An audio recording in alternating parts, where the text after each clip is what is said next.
Joseph Sokar, a resident of Triplicane, one of the oldest neighbourhoods in Chennai, a coastal city in India, led a double life. By day, he worked as an electrician, earning his livelihood, but his love for photography and camera work fueled his passion and occupied most of his time. Although Joseph was an average person living an ordinary life, his hobbies and interests made him stand out. On a typical day, Joseph had an everyday experience like many others. It was an early morning, and he decided to brew a pot of coffee for himself. It was common practice for him to consume caffeine in the mornings, as it helped him prepare for the day ahead. As Joseph leisurely sipped his morning coffee, he swung open the door to his patio, welcoming the refreshing gust of air. However, his calmness shattered when his eyes detected a minute and vibrant green object in the corner of his terrace. Given that Joseph has downsized his outdoor belongings, his curiosity piqued as to what this little green item could be. As he gazed around the tranquil setting, he felt quite surprised to come across an object so dazzling that it was almost startling. The fact that there were only some basic pieces of furniture like a chair and a modest table standing by made the discovery all the more astonishing. However, what caught him off guard was when he turned his head towards the patio's corner and glimpsed at something even more striking.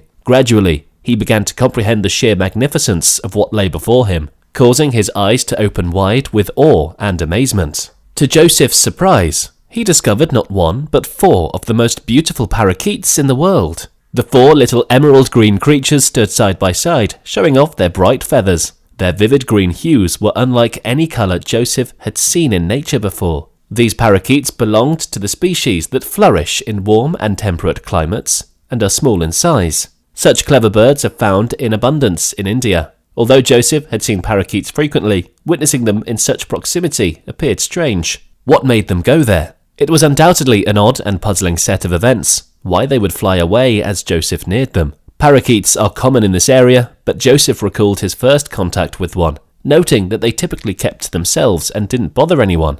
Every now and then the birds would display courage, take swift action, and gather the crumbs of food from the plates I had left on the balcony. But their stay would be brief. Fast forward to the present. The region witnessed the landfall of a violent typhoon that had caused several severe destruction to numerous structures and even resulted in the loss of innocent lives. It was a sigh of relief for Joseph and his household as their humble abode had survived unscathed. It wasn't just humans who faced the consequences of life's unpredictable events. Animals were also subject to misfortune. As Joseph sat on his terrace, he couldn't help but notice the small, defenseless parakeet perched nearby. Its tattered wings hung by its sides, rendering it unable to take flight. Bruised and bewildered, the bird seemed to have been subjected to cruel treatment. Joseph couldn't stand the thought of leaving it vulnerable to whatever harm may come. He pondered his options carefully before deciding that he had no choice but to intervene and offer aid to the suffering creature. He entered the house with sympathy and tried to get them some food. Since he had never kept birds, he had no seed to give them. Instead, he brought them some rice. As Joseph approached, the parakeets enthusiastically chirped. They graciously accepted the rice from him and swiftly devoured it. Joseph's terrace hosted a group of delightful birds for many days. Thanks to Joseph's thoughtful gestures, they had plenty of rice to eat and fresh water to quench their thirst. The birds were brimming with vitality, proving Joseph's tender loving care was effective. They looked healthier and stronger each day, which was quite noticeable. As time progressed, the parakeets regained some of their energy and slowly started taking their first flight attempts again. As Joseph watched from the other end of the terrace, he couldn't help but feel a sense of pride as he saw the little green birds regain their confidence and flying skills after a few attempts that didn't quite make the cut. As he watched them flap their wings and soar high into the sky, he wondered if they would have been able to do it without his help. Were his modest efforts the reason for their survival? It was hard to tell, but he took comfort that he had played a part in their success. Nonetheless, the thought of whether it was merely a fluke or his intervention actually mattered kept nagging at him. He wished for more clarity on the matter. It cannot be disputed that having Joseph on their side greatly increased the 4 parakeets' chances of surviving. The parakeets began to heal, but gradually and steadily. Nonetheless, there was a noticeable change in their behaviour because they stopped viewing Joseph's presence as a danger. They appeared to have welcomed Joseph with their knowledge of his healing talents. The 4 parakeets flew over Joseph's balcony as soon as they were released from their cage, their wings swinging. Sometimes they would wander into the wide air to immediately retreat back to their safe refuge. Joseph's peaceful outside area appeared to have overtaken other locations as the multicoloured bird's favourite hangout. Some of the neighbours had taken notice of the parakeet's presence and had seen the amusing antics of the birds. Joseph received frequent compliments for being an exceptional individual, chosen for the little mint green birds who remained near him, exhibiting an uncommon degree of sociability and intimacy. Joseph's neighbours couldn't help but praise him for this endearing bond he had established with the birds. One of the neighbours in particular highlighted the vital virtue of kindness, which Joseph, both as human and an animal lover, had amply demonstrated through his actions. The man and the fawn birds share a mystical and divine trust, which should be praised and fostered. More kindness and assistance are needed around the globe. Joseph is also making a little contribution to helping me improve the world. He is a decent dude. Of course, Joseph had become very attached to the tiny birds. He had never owned a pet before, but discovering that caring for, feeding, and being around the parakeets made him incredibly happy. But sadly, there was someone who wasn't as happy about the birds' arrival. After learning that Joseph was keeping the birds as a pet, his landlord ordered Joseph to either get rid of them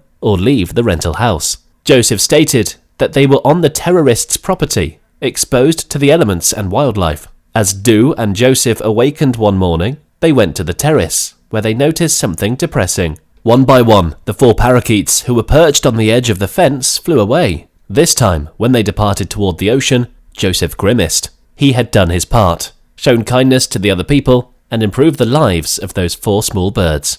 At least his landlord would be happy with the development, as he gently turned and returned inside the home, while thinking about the 4 parakeets, to which he had grown fairly used. But something would soon happen that would leave Joseph and the rest of the citizens of Chennai totally astonished. To believe it, one truly had to see it. The parakeets finally returned after a week or 2 of everything returning to normal. But it wasn't just the 4 of them, they brought pals. There were initially 1 or 2 extra birds. The 4 parakeets had somehow communicated that the terrace was safe and that Joseph would not harm them in their own way, since more people began to flock to Joseph's terrace as time passed. It was as if they were thanking Joseph and showing him they trusted him by returning with their loved ones. Joseph was moved whenever additional birds appeared, and his pride filled his heart. When the first 4 parakeets left, 5 to 10 more used to arrive, according to Joseph, who recalled how his collection of birds initially began to expand. Almost 1,000 parrots began to arrive within a year, and the number kept increasing. Now at least 300 parrots arrive here in any season. The population might increase to 6,000 when it rains. They hated the heat, and their numbers increased during the chilly and rainy seasons, infuriating my landlord. These numbers increase considerably more in cyclones. I couldn't care less. Today, many years after the main event of the novel, Joseph has a large collection of birds that frequently visit his patio. Whether the birds need food or a place to stay, Joseph is delighted to accommodate their needs. The scenario is so unbelievable that he occasionally needs to pinch himself. People pause to take in the breathtaking sights of several birds flocking together, and it's all because he showed compassion to the 4 young parakeets he spotted all those years ago. It's no surprise that Joseph earned the moniker Birdman of China at all. It's now your turn. What do you think about this amazing tale? Have you ever heard of something peculiar and extraordinary occurring? If you had been Joseph's property, would you have taken care of the parakeets? We always appreciate hearing from you, so leave your thoughts and opinions in the comment section below.